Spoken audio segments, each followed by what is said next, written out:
अस्सलाम वालेकुम भाई। 5 मेरे बच्चे सरवार बीबी मेरे नां है। मेरे बच्चे लोगों के घर च काम कार करदे अस तो हुण ना कोई हुंदा ना वांदा तो निक्के निक्के बच्चे तो भुखे मरदे पे, ना कोई जुत्ती ना ठिगरी ना आटा ना दाना गा। ताड़ी बड़ी मेहरबानी, रब तरसी करो। मेरा मियाँ नशई जाए, कदी दिल करो ते आंदा, दिल करो ते नहीं आंदा। ते बच्चे बेचारे भुखे मरदे पे, लोगों के घर च काम कार करनी आ ते ताड़ी मेहरबानी रब तरसी कर दिओ। कोई सानू ना कोई देवो ना लवो, ना साडे ना कोई जेड़ा ना जट्टा। जदों असीं गालां गंदियां कढसी मारसी कुटसी, निक्के निक्के बच्चे हैं, कोई रब तरसी करे ते ताड़ी मेहरबानी।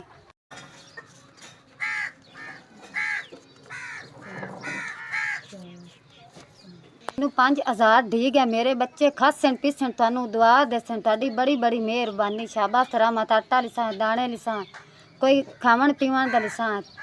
अल्लाह तानू तंदरुस्ती देवे, रब दी जात पाक। ताड़ी बड़ी बड़ी मेहरबानी जेड़ा तुसा 5000 दिता ते मेरे निक्के निक्के बच्चें ते रब तरसी कीती।